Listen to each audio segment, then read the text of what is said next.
তবে কোথায় তুমি জানি না, যেখানে আমার ভক্তরা আমার নাম গুণগান করে আকুল প্রাণে আমাকে ডাকে, আমি সেইখানে থাকি। তাই গৌর হরি বল, হরি বল।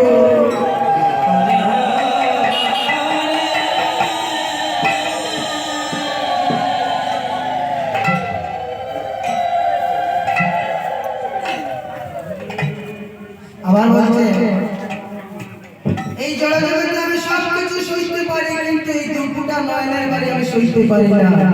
এই দুপুটা নয়নের বাড়ি দিয়ে যেটি আমাকে ডাকে, আমি তার কাছে চিরতরে বাধা হয়ে যাই। হরি বল, হরি বল।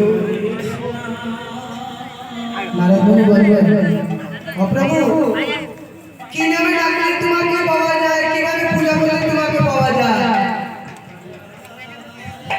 ভগবান বললেন, যদি কোনো ভক্তের কোনো কিছু না থাকে, তাহলে একটা ফল দিয়ে যদি আমাকে স্মরণ করে, আমি তার কাছে যাই।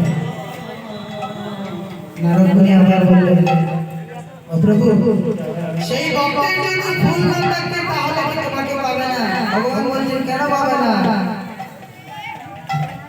ফুল না থাকলে আমাকে একটা কথা দিয়ে যদি স্মরণ করে ডাকে, আমি তার কাছে যাই। আবার বললেন, ও প্রভু, সেই ভক্তের যদি পাতাও যদি না মিলাতে পারে, তাহলে কি তোমাকে পাবে না? ভগবান বলছে, চিন্তা কিসে?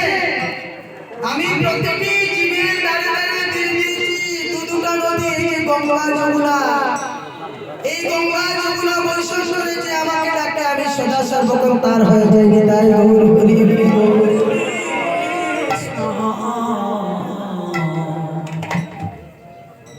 আমরা ডাকতে জানি না, ও মায়েরা